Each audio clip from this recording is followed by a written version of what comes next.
stay, if I have to change Yes, you're anything. good. You're good. You're good. Good evening, ladies and gentlemen. How you doing? It is indeed a pleasure to be with you once again.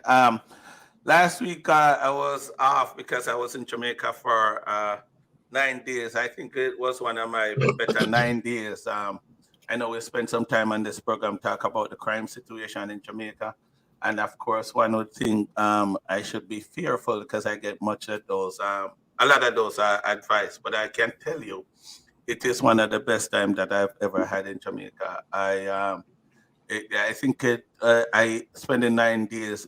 I was able to make a more accurate assessment of Jamaica, and I can tell you today, I am back, refreshed, and with a whole different perspective of Jamaica. So I'm gonna ask you guys to just dive into it, like, share, and subscribe to the show. I must tell you though, it is important that I also point out that this is a non-partisan platform. We have no intention or interest in embarrassing the government or harming Jamaica in any way, shape, or form. This program is about finding solution to the pressing problem at home, Jamaica. So with that being said, I'm gonna introduce our panelists with us tonight, which is no other than Ronnie Sutherland, a very familiar face. Ronnie Sutherland is managing partners of a strategic limited that out here in Jamaica. And we have Dr. Paul Ivy, associate professor at University of Technology, Jamaica. And our special guest tonight is one of, for most of you guys on Facebook, you know this guy, former JTA president, Owen Speed. Very controversial man, very strong on his point. Good evening, gentlemen. How you all Good doing? evening. Good Blessings. evening, Mr. Sutherland. Good evening, Ronnie. It Good is evening, indeed Mr. a pleasure. Speed. Good evening, good evening, good evening. All right, all right. It's a pleasure having you guys. But let me just lay out a few ground rules for the program tonight. I had formulated some how we should move forward with the show. But before I lay out these ground rules, I want to say blessings to some of the resident people that's on the show, which is Dr. Rupert Francis and Christopher Durant. I know they are watching the show, so I just want to say hi to them. But let me start by telling you, laying out the ground rules after this game. Each guest will be given 2 minutes to make their opening statement at the start of the program. We will let me start over. Each guest will be given 2 minutes to give their opening statement at the start of the program. We will present the same question to each member or the panelists, and give you an opportunity to respond. So let me.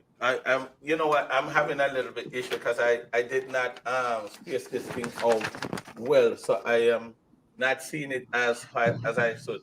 Each participant must be allowed to answer the question as asked without disruption. If a guest refer another participant during their response, the reference participant will be granted 1 minute to offer a rebuttal or clarification. Guests are expected to maintain high respect towards each other and the host. Personal attack, offensive language, and disruptive behavior will not be tolerated. All participants must adhere to the time limit for the opening statement, response, and rebuttal. We all clear on that, guys? Crystal Hear clear. you. Crystal clear. All right. So, like I said, I am having some issues. When I formulate these things, earlier today. I need to space though because I really they're a bit too close. So sometimes I'm having issues with the close up. But let me just start off with this. One of the things that Jamaican pride itself on is the stability of democracy. There's always a smooth transition of power every election. It therefore it's not looking good this time when up to 4 days after the election there is still confusion about who won, especially with the PNP declaring victory after the EOJ declared that the JLP won. What was the source of confusion? I'm going to start with Dr. Paul Ivey with that. Yeah, man. Well, good evening, everyone. Thank you for the opportunity. I think I'm going to use 30 seconds of my time to say that the views you know what, that Dr. Paul Ivey, sorry to cut you, but I should give you the opportunity to give your opening statement. I did not do that. I went straight to the question. So I'm so sorry about that. Let me just give you an opportunity to give your opening statement. I am so sorry. That's okay. Thank you. Well, I just wanted to indicate that, the views that I express here are my own and do not necessarily reflect my employers. I am motivated to be on a platform such as this because I have a keen interest in national affairs and the affairs of my country. And that's my motivation. I watch and follow the news, the happenings in Jamaica as it relates to governance and matters of national interest. And on account of that, as an active and engaged citizen, that's the motivation and the basis on which I make public utterances on matters of national affairs. As it relates to the question of the local government elections, I should say that other than for the period leading up to the 1980 elections, when our democracy was a bit wobbly and there was essentially a civil war, other than for that period there, I think it is the case that we have had a stable democracy from the standpoint of a change of administration through the ballots and not through the bullets or by any other means. So on that point, Jamaica has an enviable record as it relates to a democratic tradition that we have had in terms of how we change governments. What is emerging though, which is of concern and an aspect of what I can describe as democratic decay, is the level of what is described as voter apathy, where the voter turnout has been concerningly low, in that it's just, for example, in the last local government elections of February 26th, just 29.6% of the eligible voters turned out for the polls. So that's an aspect of democratic decay, which is concerning. You have alluded to the confusion, if you will, concerning the results. And I really can't put my finger on it as to what is the source, except to say that I myself had expressed a little bit of surprise because in the general elections, we get the results by 8 p.m. the night of the elections. However, I think the point has been made in some quarters that we are dealing with 228 divisions compared with 63 constituencies when it's a general election. So it's 228 divisions. That's part of it, but I really don't know what's behind the EOJ's apparent challenges with getting the numbers finalized. And as to the confusion about who won and who didn't win, I'm really not getting into that, you know. I'm really not getting into that because there are different permutations and combinations as to how you can go with the count. And a person can say they have won based on how the three blind men approach the elephant. It is which part they grab. If somebody grab the popular vote, you're going to say, well, then the PNP won. If somebody grabs the number of municipalities won, which I think is 7 for the JLP, then you could say the JLP won. If you go and say, well, what's the number of divisions won? Then you could say which other party won and so forth. So I don't know if there's much to be gained by that game. And the critical issue for me is what do the elections mean in a larger context? And going forward, what is it that what lessons can be drawn from it? And what can we read from the tea leaves in terms of what the political climate is likely to be going forward and how citizens will be served by the municipal corporations? That's where the focus should be, I think. Thank you very much. Like I said, I had started out a little bit ahead of myself. I should have you, both all you guys, give your opening statement, and Dr. Ivy went to respond to the question. It's a bit awkward, but Owen Speed, can you give your opening statement and even respond to, you know what, just give your opening statement and then I give Mr. Sutherland the opportunity. Then we could respond to Dr. Ivy's. Oh, thank you very much. Good night to your viewers. Good day. You might have some viewers some other places over the world. Yeah. It might be daytime, so good day to them. You know, it's a good way to segue into what I wanted to say, just coming off what Dr. Ivy just ended with. He mentioned municipal corporations. I think first and foremost, that's where the confusion is, because there are some people who are hell-bent on, or may I say heaven-bent, on dealing with it as municipal corporations, while some are adamant that we are dealing with parishes. So I think to start off, that's where the confusion comes from in terms of pushing the results out there to determine who won and who lost.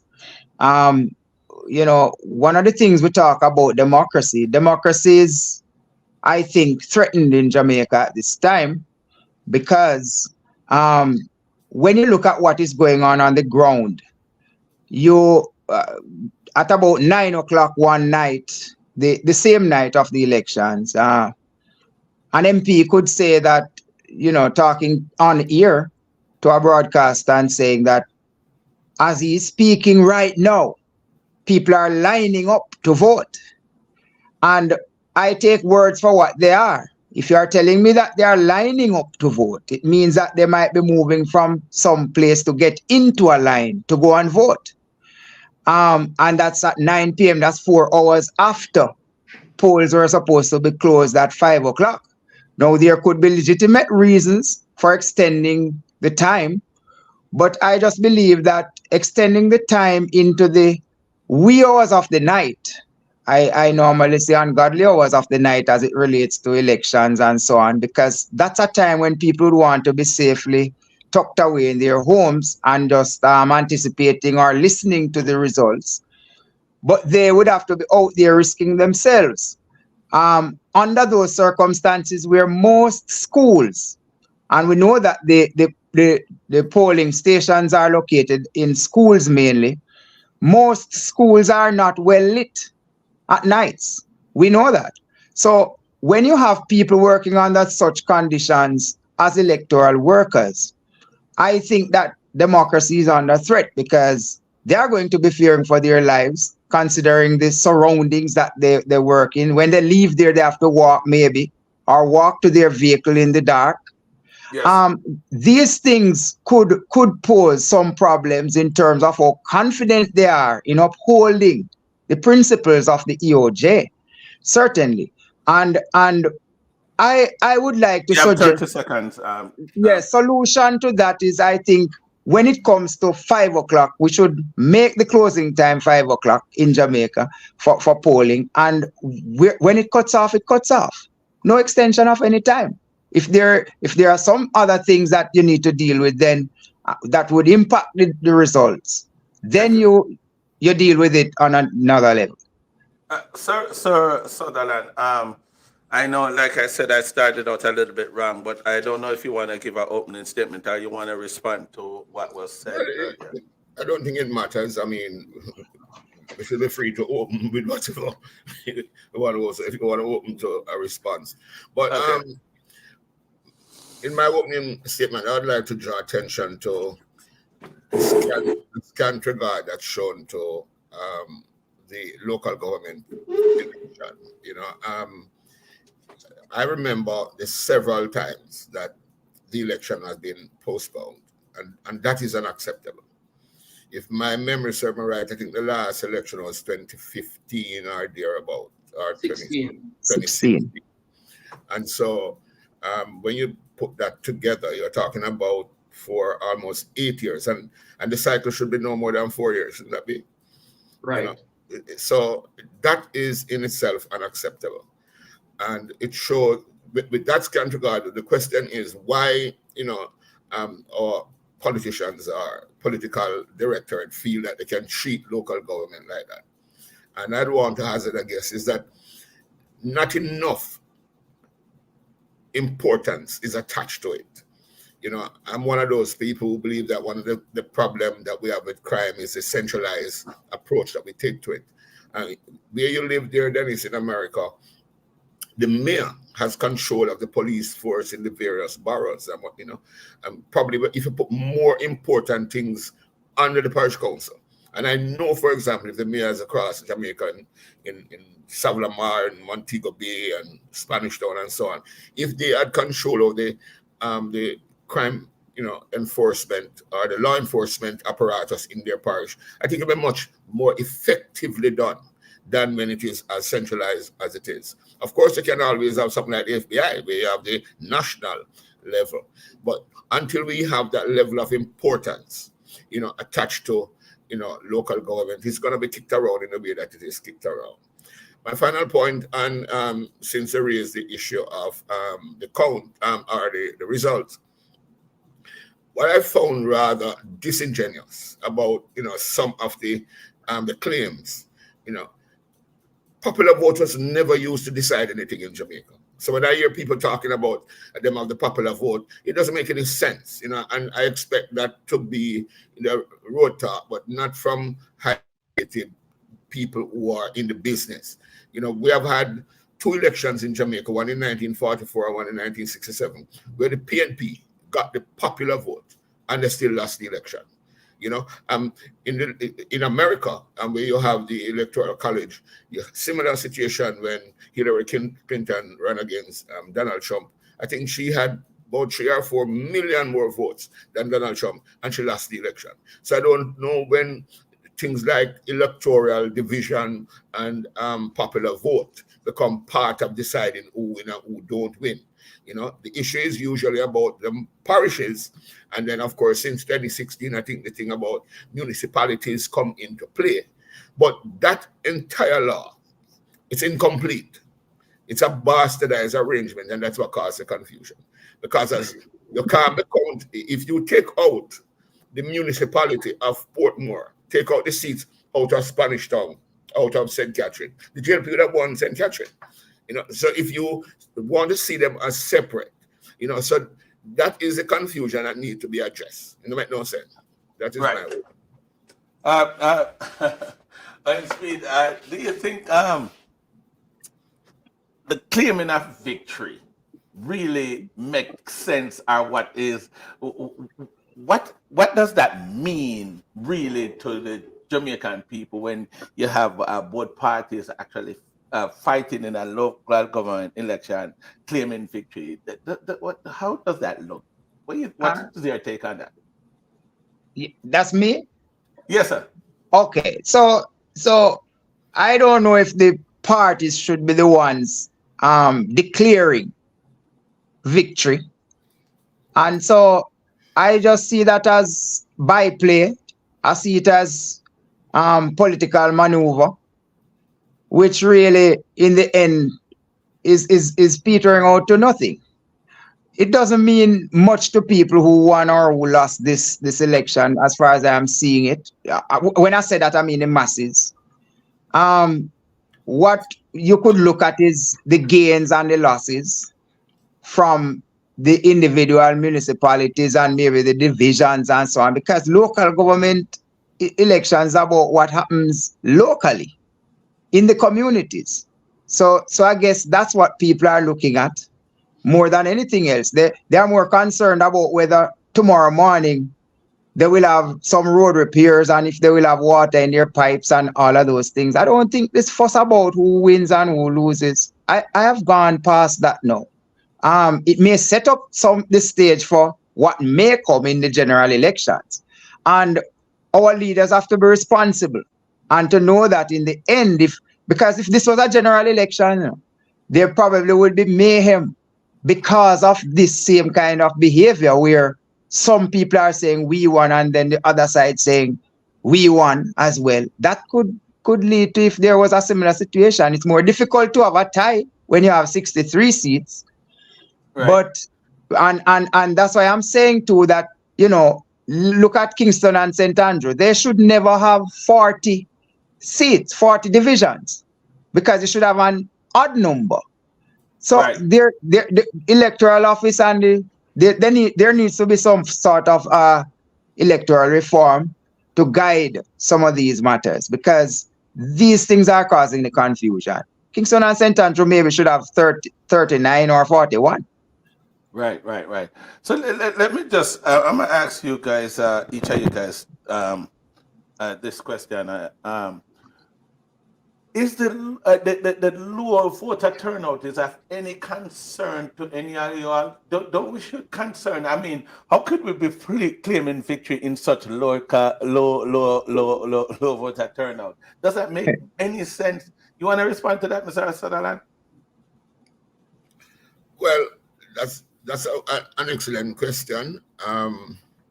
And frankly, I found the low voter turnout to have been a bit surprising, given the level of excitement that there were around the election coming into it. The level of high profile, involvement from the Prime Minister and the leader of the opposition. There are all across in all the divisions, all the parishes, So I also felt a level of energy, and enthusiasm among what appeared to be people with intention to vote. So, when I, see the result of less than 30%, that it's 29 something, that was in itself very surprising. But that also fit right into this thing about voter apathy. People don't believe that they're voting for anything that will make any change in their lives. And that is more so at the level of the local government. So until local governments start taking on a greater level of significance, to people, where people genuinely believe that if they vote the right person in, they will get road and they'll get water and so on and so forth. Until they believe that, it's not going to make any difference. Some people are not going to waste the time to go and vote. And that is where the rub is. The big issue in this, and I think the matter around Warmington, to me, kind of, magnify the point I'm making, that people believe that it doesn't really matter when the ruling party is in, who is the PNP with. That is how it has always been. It doesn't really matter, because all of that decision is going to be made by the MPs and made by, parliamentarians and so on and so forth. So that is the kind of helplessness that people feel around local government. Look, low voter turnout. Do you have any concern about that, Dr. Paul Ivy? Oh, yes. Do you think anybody should celebrate from such low voter turnout? Well, you see, it's not just for the local government elections that the voter turnout has been low, It is also the case for the general elections as well. But the polls, Don Anderson's polls, was indicating that a low turnout was in the making. So, and it is as a result of the abject, unmitigated failure of the municipal corporations. There is not one single one of them that is effective. They are 100% failures. And that is the reason why there's no confidence in them by the people. Zero confidence in them on the one hand by the people, because they have demonstrated by their collective incompetence. Look at public cemeteries. Look at hydrants. There was a study that was done that showed that the majority of the hydrants were malfunctioning. The public cemeteries are a disgrace, utterly complete disgrace when you look at the public cemeteries. So the things that local government authorities, the municipal corporations are responsible for, they have fallen down on the job completely. And then now, the fiction of local government, in that you have a minister of local government in central government at the level of the cabinet, in charge of local government. It's a fiction. And also that law, the Municipal Corporations Act of 2016, it has given the Minister of Local Government tremendous power over the local authorities. So, for example, the minister can dissolve a municipal corporation and so on and so forth. And a lot of other powers where, the minister has to give approval for this, that, and the other. So their failures, and also the legal fiction of local government has given them no basis on which to really have any inspire confidence in the people, by the people. It is also the case that when you look at the member of parliament, the member of parliament holds sway in the particular constituency. And it's like the councillor is subservient to the member of parliament. The Act of 2016 specifies, for example, that there should be citizen participation in local government arrangements and decision making and all of those type of things. It's not the case. And if you will allow me to plug my book, that I've just written a book on the local government authorities, the state of local government, a portrait of the corporations, their abject failure. Coming out of this election, it is my view that the best thing that had happened was that it placed the local government authorities in the limelight. And now that they have been placed in the limelight, we must not allow them to go back into the shadows to business as usual. Thank you, sir. Thank you, sir.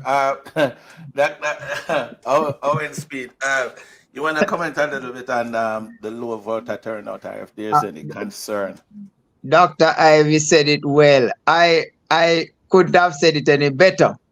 The low voter turnout is a cause for concern. And clearly the people are not placing any importance on local government. So they are not even interested in what is happening in their communities that much either. And so you wonder, yes, you would want the local government to be operational and to be beneficial to the people. But on the other hand, you wonder if the people really believe in that about anything about local government, if they really want to have them around and to have them serving them too. In terms of, and I want to just make a quick spin on it though, because in terms of democracy, where we started, you also have the right to abstain from voting. so that's a part of democracy. And they have a right to do, but it's a concern. It's a real concern. And maybe through political education, a ramping up of political education to the masses of the people, I think maybe that's the way to go to help them to come up to speed with what are the expectations of local government and the importance of local government. And I think we are lacking where political education is concerned. Yes, I do think so too. But I was just wondering, after that 30%, less than 30%, that vote in this local government election, and they said it was about 30 in the 2016 election as well. who are these people that are voting? Mr. Sutherland, you want to respond to who are voting? Is it the people that are in the campaign? What category? We know we have the middle class, the lower class, and the upper class. Who are voting? Yeah, before I touch that, Dr. Ivy made a very important point about the power that central government wield over local government, which is really where the crux of the matter is. I genuinely believe that to do that is to take out some of that power out of their hands. And how do you take that kind of power out of their hands? Because how they wield the power now is to do what Warmington said that he's trying to do. How do you take that power out of their hands? Is by making the provision for local government independent of the decision of the central government. So, for example, you may say that of the budget, X% must be allocated to local government by law. So it is not up to a council, up to a MP, up to the prime minister, and so on, is going to dole down something to local government. So if you may say that about 20% of the budget of the expenditure, or that expenditure, recurring expenditure part of it, whatever, however you want to do the capital and recurrent expense, but a percentage of it is voted to local government, and it is then allocated to the various divisions in a proportionate way, or some way that it takes away from a man like Desmond McKenzie. Let him not have to go dole out anything, because everybody know that as the budget is read, we know exactly what we're going to get down there. But to the question with my final minute, I genuinely believe that it's the poorer people in Jamaica, who are going out to vote. I think there's a larger percentage of them compared to what we consider to be the in marketing we say the B1, C1, C2. I think it's more the DE category that's going out to vote. Yes, a few middle class and upper middle class step out. I think it's predominantly the DE that's going out. Is it the lumpen proletariat, Ronnie? I'm not going there with you.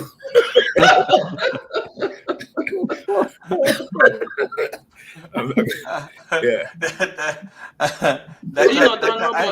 Don Robotham had gone there, Don Robotham went there. Let Dr. Ivy say it out there one mouth. Dr. Ivy, let me ask you the question. After 30%, we've been having low voter turnout in the last couple of elections. Who are voting, Dr. Ivy? Actually, persons have said, and the pollsters, let me go with the pollsters, because what they have said is that the two major parties are down to their core bases. They're down to their core bases, which represent, I do believe, like the lower economic strata, but there's still a sprinkling of the middle class in there. So, for example, the PNP has a good slice of middle class voters, and the demographic distribution shows it. But the majority are from the lower socioeconomic, but you still have a slice of the middle that's there as well. But I think, when we look at voter turnout and we say it is 30%, 29.6, I think if we look at it another way, the starkness of it will come home to our attention. It is 70% of the electorate that has turned away from the polls. But why? We call it voter apathy.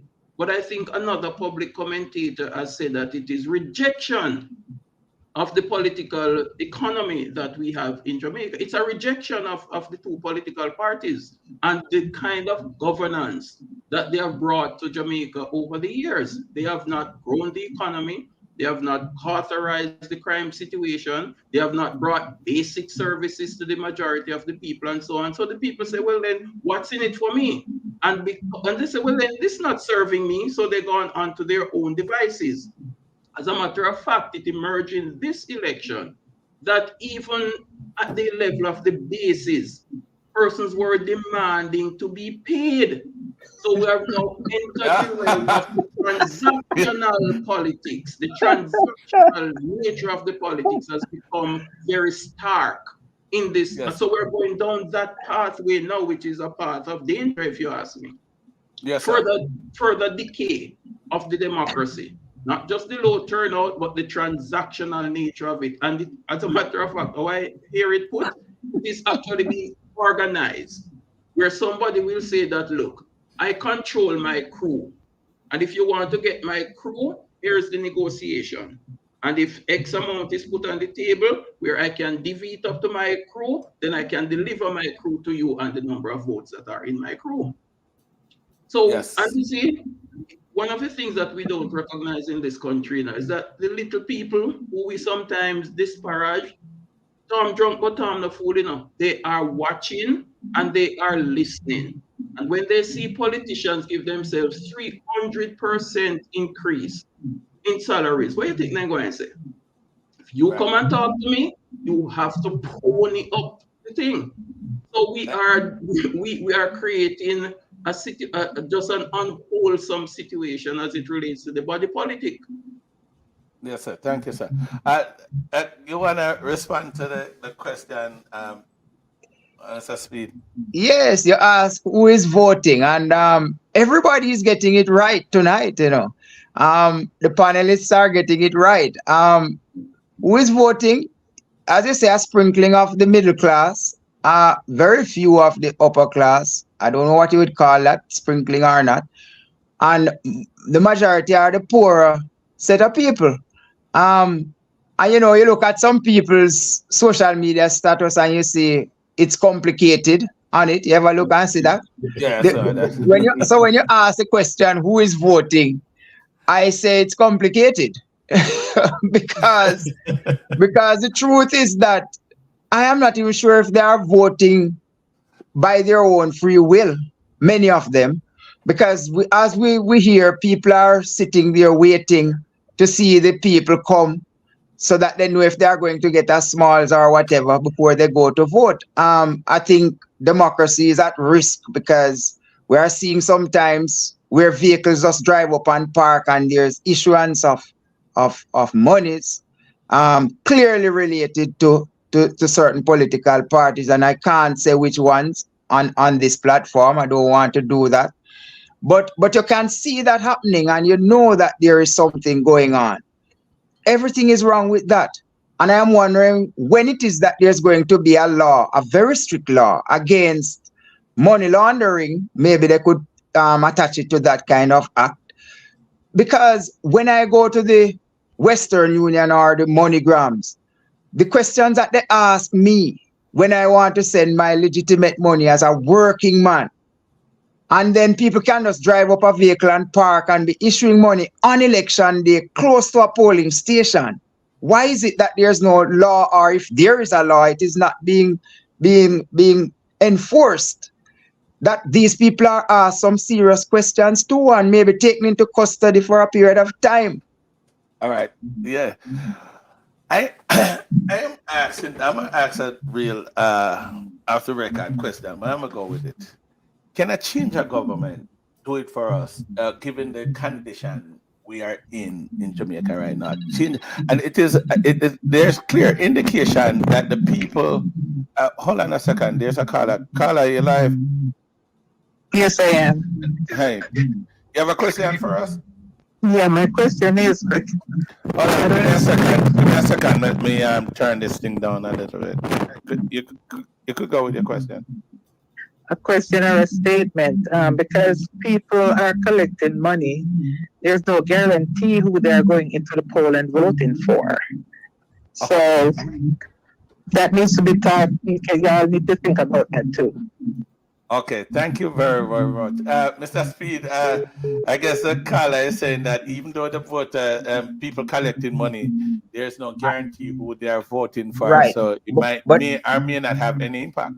But I don't care who they are voting for. If they are collecting money to go and vote, or people paying, let me put it the next way, if people are paying out money for people to go and vote. That should be a serious offense. Is that a fact that people are paying money, Mr. Ivy, Dr. Ivy? Do you know I about have that? seen I have seen videos.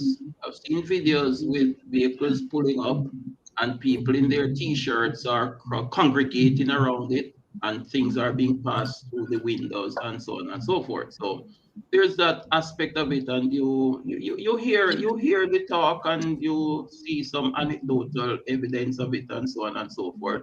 But then it's not only money, it's the other kinds of inducements that are also put on the table as well. But I think, as a general proposition, I think the probability that somebody who gets an inducement to vote for a particular party, the probability is that they are likely to vote for that party. I think that's the probability that you will have to work with. Because when you see them gathered, they're in their different their t-shirts and their garbs and their accoutrements and so on and so forth. And it's a kind of festival, and the money is a sweetener to get them to just go that extra mile. It's a sweetener on behalf of who provides the sweetener. So it's happening, and it's one of the things that it's. But I have said that there's a kind of perverse logic to it. There's a kind of perverse logic to it. The people say, I have not seen you for the last however many years. You want me now? You want my attention now? Well, I have my power for this period of time, and I'm going to exert my power because I have something that you want, and you're going to have to pay me for it. There's a perverse logic to it. It's bad for democracy, but there's a perverse logic to it. Thank you, sir. Sir, that on speed, there's something making noise in your background, and that's why I keep muting. It just started a few. And if I mute it, if I mute you, I don't hear it. So it's evidently coming from you. I don't know what there I wonder is. if it's mine. You sure? No. When I mute I don't think yours, it's I'm not. There's no sound. it's you. No, it's definitely but Let me check. it's gone. Let me check something in a minute. Second. Yeah, Is it yeah. a fan? Is it It's a fan? definitely. Yeah, you have a fan? No, I have nothing. It just recently started. Ronnie has a fan. Yeah. You hear it? I I just shut down a fan. yeah. It didn't change much, but it's not that bad. I could work with it. But do you see people? Do you think that people buying food? Sir Ron? Well, to be honest with you, I've been hearing about this vote buying for a long time. And tonight is the first time it made sense to me. But based on what Dr. Ivy said, the first time it actually made sense to me. Because this thing about going around buying one vote don't make no sense. I said, why would you give? Because I'm always hearing this $5,000 for a vote, or it's $10,000 for it. Doesn't make no sense. You just cannot afford all of the amount of votes to get over the line. What he's saying is he has attached some kind of organized arrangement where whoever it is that is selling the vote, not selling one, I'm selling 40, or I'm selling 30, or I'm selling 50. Yes. That now makes sense. The one vote never make no sense to me. And I've always heard people come to me and offer me 10,000. Usually it is to embarrass the other party, and you have that claim coming from both parties. But no, but my granny always said that, when you hear something, if you know go so, you go closer. So I am taking it to mean that the vote buying has always happened. But it not happened at the level at which I thought it was happening. People buy one vote. This organized arrangement makes sense. But it is true. There is a Professor Carlson is a good friend of mine. And I remember one Sunday morning at the tennis club, he said to me, Ronnie, there are some things that, about the Jamaican culture that academics don't spend a lot of time sharing because they don't want Jamaica to look bad. But there are three of them that he said, one of them is, that we are bad mind and grudgeful, which is one, and the other one that we are sympathetic. But the third one that is actually right here among Jamaicans, we all agree that Jamaican bad mind is big, bad mindedness is big here, and sympathetic. Well, loud the youth, you see the youth that try. That's a sympathetic thing. And if you'll see somebody doing very well, like O'Brien was brilliant at batting, we don't like him. We want to bring him down and say, come and tell nobody morning, and we want to look him for that. But the third one, which is at play right here, is licky licky. He said, all the research show Jamaicans are licky licky. And because they're licky licky, the principle that would dissuade them from selling their votes because of what it ought to mean to them, the licky business take over. And it might not be a $5,000 a year or so, but some food, treat somebody better and you put him on a bus and take him to Kingston and give him some beer and him have a good time. I mean, just look at how good a time he had compared to my friend where they say, oh, nobody no call him and no carry him nowhere, no give him nothing, And it just come down to just a plate of food and I'm riding to Kingston for a conference. So some little things, are at play that we overlook as actual benefits that are given to individuals to sway them to do what, or you invite them to a place where, they would normally feel that, they'll be entitled to, or, under normal circumstance. So they will act, to those individual little, gestures and gifts and so on. And that will make them vote a particular way, because there's a larger dimension to that as well, though, Ronnie. And this Professor Stone talked about the clientelism, which is part of the Jamaican politics. Our politicians have always seen themselves as Santa Claus, the issuers of goodies. And so when we say people are licky, we must also appreciate the fact that the politicians have encouraged that type of thing. They have encouraged that type of thing. So, for example, one particular politician, and I will call her name because facts are defense to defamation or anything of the sort. Facts are facts. The current Minister of Legal and Constitutional Affairs in her constituency, she was listing out her achievements. And among her achievements was how many bun and cheese she handed out. And let us look at another part of the equation. Damian Crawford, when he was in the rural St. Andrew seat, I think Juliet Holness now holds that seat. When he went in there and said that education was my focus, and each household is to have 1 degree graduate. When he went in there with that philosophy and approach, and Easter came around, and he said he's not giving out any bun and cheese, them run him away. Let me. We have just about 11 minutes to go, but I want to ask this question: given the outcome of the local government election, and the general election is almost 18 months away, is there any indication from this what to expect in the general election? And I must start with Owen Speed with that question. All right. Yeah, I think there is some lead. You can look at the trend. You can take the positives from it. It puts both parties into pole position in a sense. At the beginning, I wanted them to send the government a strong message, the people to send the government a strong message. I also don't want the opposition to become complacent. I think Culture did a fitting song. But I bamba here when the 2 sevens clash. So we have 7 municipalities now. I think that's a good place to start afresh. The parties can look at their candidates that they put there.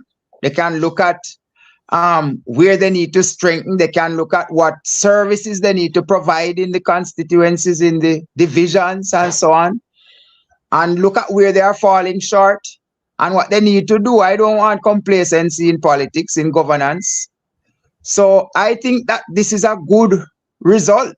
The 7-7 is a good result. I'm not so worried or concerned about the divisions and the number of divisions and the popular votes and all of that. But I look seriously at the seven municipalities, and I think it's a good place to really assess and reassess, evaluate themselves if they are humble enough. And I think it's a humbling result for both political parties, if you ask me. I think the PNP can say they make some gains and they should be proud of them, but it's a humbling result, particularly for the government side, but for both of them. They can't become complacent now. So Jamaica wins. Jamaica wins. I hear you and I love how that sounds, but I just have a problem with it, with giving all the interruption and the things that impact voting in Jamaica. To me, it is very difficult to make any accurate assessment given all those factors. You know, people buying food, and you know, is who get a drink at the place there, and who get bun and cheese, and who get this. It just don't make no sense to me that we can, any party can feel like they can use the outcome of any election and make an accurate assessment. Let me add something to what I just said before the other two gentlemen weigh in, because one of the things, you know, is that business people, the business community within the parishes and abroad in the diaspora and so on, they want to be sure that they are supporting a good product. And at first, they wouldn't be sure of the opposition, for sure. They wouldn't be sure where they are. The results of this will put them into a position where they can look and decide whether or not they want to support the opposition or they want to continue supporting the ruling party. I think it's just a good springboard. The results here, good springboard for the people around, everybody, to look at themselves and to decide what it is that they want to do going forward. All right.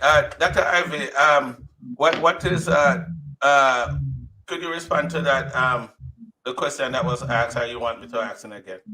Well, traditionally, the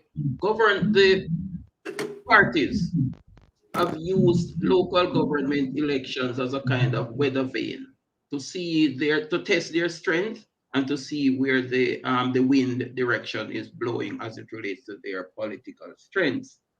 I think this outcome of this election has kind of changed the calculus. I believe when we consider, for example, that Mark Golding, leader of the opposition, had been a 12% man in terms of his popularity and all of that. And his leadership was on the line. And he had made this a referendum on the government. And I think the reasonably good showing of the PNP is a credit to Mark Golding and this party. Because remember, they were fractured. The disunity, the infighting, the whatever, and so on. And to have climbed within the margin of error, 1% percentage points behind the JLP going into the election and so forth, I think that they did reasonably well. And I believe that if the results were different and more in favor of the JLP, we would probably have a general election before the end of this year. I think a general election would have come right soon after if the showing of the JLP had been stronger than it actually turned out to be. So I think that the political calculus has been changed by virtue of that. There is a bit of momentum on the PNP, but we don't know if that will last. And then now, the JLP is a little bit on the back foot, but it has the time and the means of being the incumbent to recover. So we are in interesting times for the next 18 and a half months going into the general election. That's basically what it is. Very interesting time. PNP is feeling its strength because it thinks that, it did reasonably well.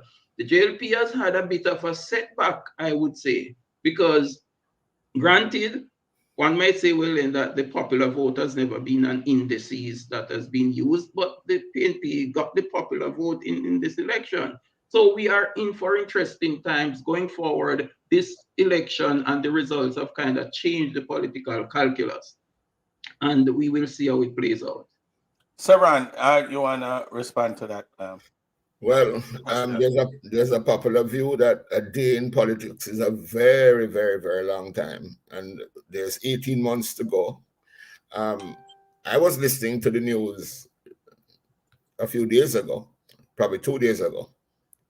No, 2 days, Wednesday, Monday, I think I heard it, where the Minister of Finance made a point that he's going to make sure that all the capital expenditure, all the projects get done, to the point where he's saying, because some of these projects normally take time to roll out, he's not going to wait until all of them finish before he start another one.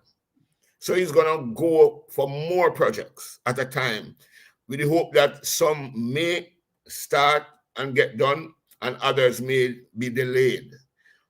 Clearly, what he's saying is that we are going to ramp up capital expenditures. And I don't know what it takes for anybody to understand that that's going to be about changing the dynamic going into the election. But like, Owen, I am very happy about the competitiveness that has returned to the political arena, because what happened in 2020, where it appeared as if the PNP was wiped out, where you have only 14 or 13 seats in parliament, of 63. Because of that, we were having a level of arrogance with the government that reflected the difference in parliamentary control. Yes. And only the country suffers. I don't care whether green want to be in or orange want to be in. But what I don't want is for the difference to be so much that we all suffer from, the power imbalance. I think it's Lord Acton that says that power corrupts, but absolute power corrupts absolutely. And that is what when you think you are so powerful, you don't have to listen to the contending views in parliament, and you don't have to listen to the opposition, because I am so much ahead.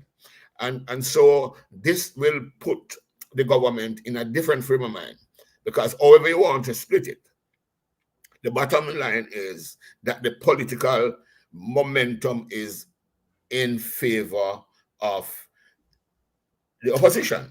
There's no doubt about it. So that, I'm sure, will put them now on the back foot, to use a cricket parlance. So I am very, very encouraged by it. I love it. Competitiveness is what we need. Keep people sharp, and that is where we are. So that is what it means to me. As it relates to the outcome, but I am not putting it beyond the government's ability to change the dynamic. I think if they get rid of some of the arrogance, they will listen more, and that may put them back, But let me tell you something. The final point I'll make on it, what they suffered from in this election is one of, every time somebody, especially the poor, goes to the supermarket or the market, they see how badly off they are, because prices are killing people. Just like in America, prices are killing people. And you're suffering, you're struggling to make ends meet, to afford a basic meal in the supermarket. Yet politicians gave themselves 200 and 300% increase. That only come about because they believe they had the power and they were able to do it. Before they didn't, nobody. I mean, it is true that politicians are underpaid. So this thing is outstanding. But for somebody to have the audacity to take up 300% and 200% give to themselves, it means that they're power drunk. And if the PNP now has put us back into the game, none of that will happen again between now and 18 months. We're certain that nothing like that is going to happen again for the next 18 months. So I agree with Owen about the importance.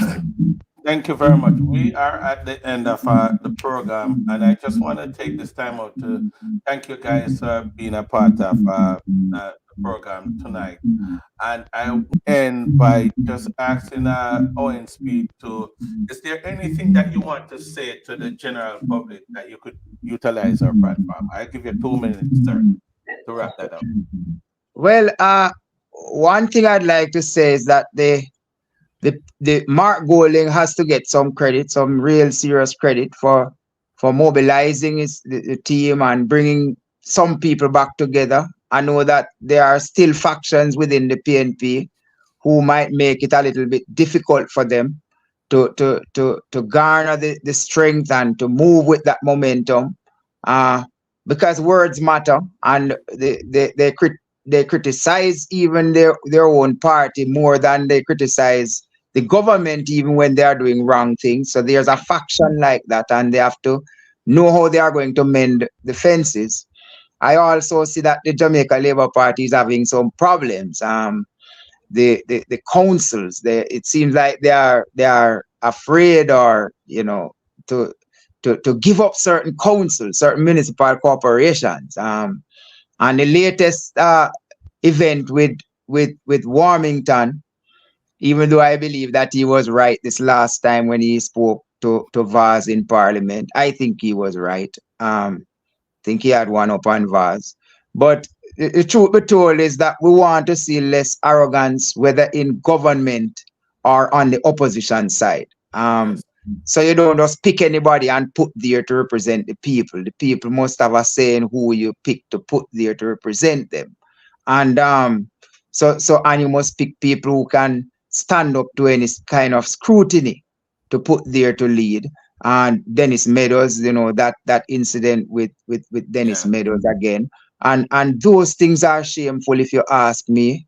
I think we have come to a time when the people of Jamaica, maybe we need to have a day of action against these kinds of behaviors, because we want decent people to be in charge. And to be in the local authorities, we need decent people there as well. So overall, I think, as I was saying before, it was a good result for the elections. I have my leanings, I don't hide it. And I would have preferred if the PNP was a little bit ahead in the end. But but the truth is that where it is right now, I think we are at a good place. The Jamaican people have won. And I really would love to see some more in terms of electoral reform to protect the integrity and to protect democracy, and especially in the form of just having a cutoff time for the voting days. Because if you don't do that, a bad precedent is going to be set with people digging up people out of their beds at night to take them to a polling station to vote. I really would like to see some changes made there. And pay them maybe, but in other instances, they might be forced out or threatened to go out and vote in the wee hours of the night. Guys, have a wonderful night. It's a pleasure being on the program. Dennis, thank you for inviting me here. I like to talk, and I could talk all night, but God bless you all and keep you. Bless your show, Dennis. It's a good program. Thank you very much, sir. I'm gonna give Dr. Paul Ivy an opportunity for his 2 minutes of close out. And if there's anything that you want to say. Thank you. I want to quickly address something that Mr. Speed has said. He's alluded to people being in the line of polling after hours or whatever. So the law says that the polling stations close at 5 o'clock. If voters are in the line already at that juncture, they will be allowed to vote. Nobody else can come after that. You have to be in the line at the time when the polls close. So that's how that is. I want to now go to my closing and to say that I'm happy for this election, because having not had a local government elections in 2016, and the last election we had general was 2020, what this election has done is that it has put the local government authorities under the microscope and Yes. have put them into Yes. the limelight now as it relates to the expectations going forward. I will also say that notwithstanding the low voter turnout, there is an ascendancy of civil society and the demands that civil society are now making just in the last few days of the election. Prior to this, Warmington could have said anything or carry on another bit of insult and whatever without any consequences. Yes. But because of the results that put the JLP on the back foot, Prime Minister had to act against Warmington.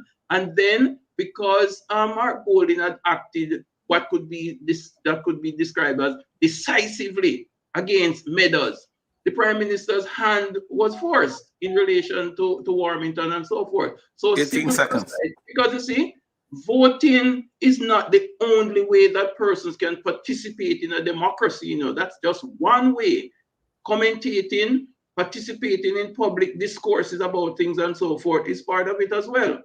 So I'm happy to see that this new energy within the body politic has come from the elections. And so going forward, as Mr. Speeder said, and I think Ronnie may have said it, Jamaica won. And the citizens must ride this wave now to demand greater accountability as we go forward. Thank you very much, sir. Mr. Sutherland, you want to close out for me? No, but they both said I have nothing to add to what they've said. So we're good. I'm good. Okay. Thank you very much, guys, for being a part of tonight's show. I just want you all to like, share, and subscribe. And each person on this panel, I would love for you guys to share it on your page as much as you can. Have a good night, and thank you all for being a part of Sutherland TV. Blessings to you all. Thank you, Dennis, and thank you, Ronnie. And it was good being here with you all. Blessings.